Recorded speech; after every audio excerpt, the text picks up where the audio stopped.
Hello everyone. In this video we'll see how to use name range with formulas, or you can say functions, because these are functions. Let's see those one by one. If I want sum of these numbers, the tradition method was equal to sum, and after that I have to give the range, that is G3 to G12. But in name range method, we firstly have to give the name to our range. Suppose this is my range. First of all, I have to select it. After that, I want to give the name to this range. For that, I have to go to name box. This is my name box. Here I have to type the name of my list. Suppose I am going to write numbers, then press enter. Now this area henceforth is called numbers. Now the name of this list is numbers. So how this number range is used with these functions? Let's see. First of all, I have to write sum. Instead of giving the range, now I have to use the name, that is numbers, and I have to just press enter. See, I have to write equal to sum. In the bracket, I am just giving the name of range, that is numbers. Now see, it will calculate the sum of these numbers. How I can verify this number, whether it is correct or not? For that, I have to select these number. Now see, on the status bar of this Excel, here it is showing sum equals to 490. We can verify this is 490 and sum is 490. For maximum, I have to write equal to max. Now instead of range, I am going to write numbers and press enter. Now see, in this range, 90 is my maximum number. For minimum, similarly, I have to write equal to minimum, then the name of the range is numbers. I have to press enter. Now the smallest or minimum number is 10. Similarly, we can calculate average to average. Now the name of my range is numbers. Now you can see when I write numbers, automatically it select my range. Now I have to press enter. Now it calculated 49 as the average of this series. How I can verify?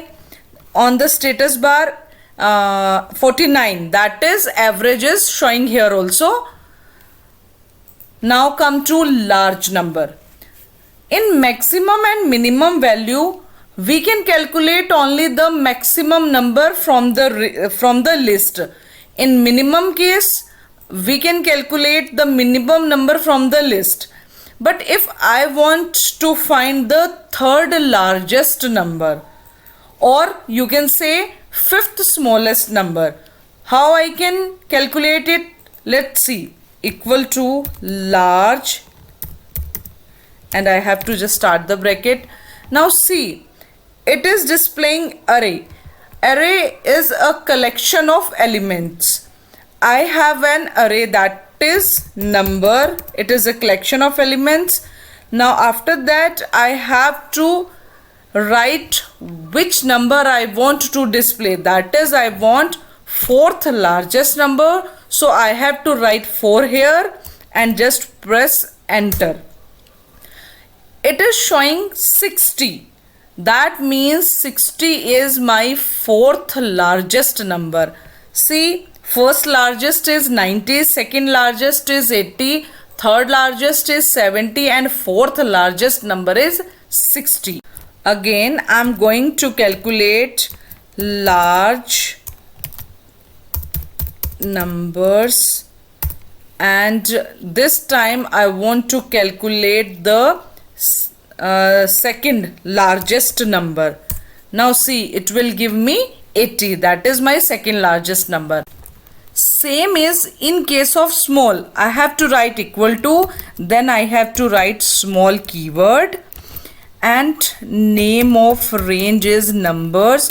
Now I have to find the third smallest number from the list, and after that I have to press enter. Now it is showing 30. That means 30 is my third smallest number. See, first smallest number is 10, second smallest number is 20, third smallest number is 30.